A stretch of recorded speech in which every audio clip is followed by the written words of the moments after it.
Hello everyone আকৌ এটা নতুন ভিডিঅ'লৈ আপোনালোকৰ মাজত স্বাগতম জনাইছো। আজি আমি আপোনালোকৰ লগত আলোচনা কৰিম অসম চৰকাৰৰ নতুন সিদ্ধান্ত য'ত জীৱিকা সখী আঁচনিৰ অধীনত যোনসকল মহিলা আত্মসহায়ক গোটৰ লগত জড়িত হৈ আছে তেওঁলোকক কি কৰা হ'ব এখনকৈ স্কুটি প্ৰদান কৰা হ'ব। সো মুখ্যমন্ত্ৰী হিমন্ত বিশ্ব শৰ্মাৰ নেতৃত্বত যোৱা কেবিনেট বৈঠকত সিদ্ধান্ত গ্ৰহণ কৰা হৈছে যে গ্ৰাম্য এলেকাত যোনসকল মহিলা আত্মসহায়ক গোটৰ লগত জড়িত হৈ আছে বা তেওঁলোকে সখী হৈছে সখীৰ ওপৰত তেওঁলোকে কাম কৰি আছে তেওঁলোকক কি কৰা হ'ব এখনকৈ স্কুটি প্ৰদান কৰিব।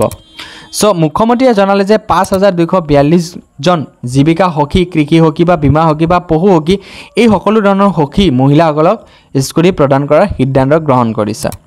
সো এই স্কুটি প্ৰদানৰ সিদ্ধান্ত গ্ৰহণ কৰাৰ এটাই কাৰণ হ'ল যে মহিলাসকলক যাতে কষ্টৰ মূল্যায়ন কৰি যাৰ ফলত মহিলাসকলে নিজৰ কাম কাজত অধিক সুবিধা পাব পাৰে সেই সুবিধাতে তেওঁলোকে কি কৰিলে অসম চৰকাৰৰ ফালৰ পৰা তেওঁলোকক এখনকৈ স্কুটি প্ৰদান কৰিব।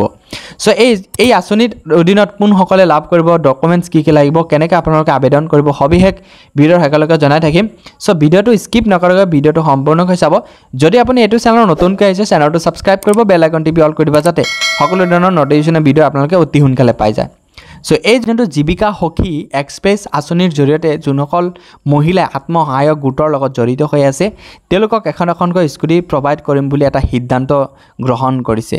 যেহেতু অসম চৰকাৰৰ ফালৰ পৰা এই সিদ্ধান্তটো খুবেই ইম্পৰ্টেণ্ট বা খুবেই ভাল কাম এটা কৰিছে কাৰণ বহুত মহিলাই এই গোটৰ লগত জড়িত হৈ কেনে তেওঁলোকে কি কৰিছে বহুত কষ্ট কৰি তেওঁলোকে ডিউটি কৰিব লগা হৈছে যাতে তেওঁলোকৰ কষ্ট আৰু এতিয়া কৰিব নালাগে সেই সুবিধাতে তেওঁলোকক এখনকৈ স্কুটি প্ৰভাইড কৰিব আৰু স্কুটিৰ যোনটো তেলৰ বাবদ খৰচটো মাহেকীয়াত যোনটো তেলৰ খৰচ সেই তেলৰ খৰচটো আপোনালোকক কি কৰাব অসম চৰকাৰৰ ফালৰ পৰা প্ৰভাইড কৰিব।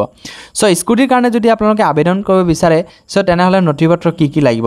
সো প্ৰথম নথিপত্ৰটো আপোনালোকৰ আধাৰ কাৰ্ড পান কাৰ্ড তাৰপিছত বেংক পাছবুক লাগিব। যেহেতু বেংক পাছবুকত আপোনালোকৰ যোনটো মাহেকীয়া যোনটো তেলৰ খৰচ সেই তেলৰ খৰচটো আপোনালোকৰ বেংক একাউণ্টত সোমাই দিব। বাকী আপোনালোকক সক্ৰিয় গ্ৰাম্য সমিতিৰ যোনটো সদস্য পদৰ প্ৰমাণপত্ৰ আছে সেই প্ৰমাণপত্ৰটো যোনটো সেই এপইণ্টমেণ্ট লেটাৰটো আপোনালোকে দিব লাগিব।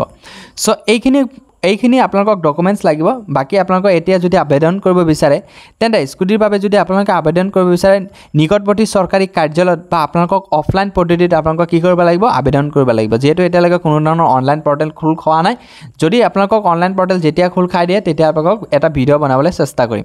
সো সকলো নথিপত্ৰ আপোনালোকে কি কৰিব লাগিব জমা দিয়াৰ পিছত আপোনালোকক এখনকৈ স্কুটি বিতৰণ কৰা হ'ব।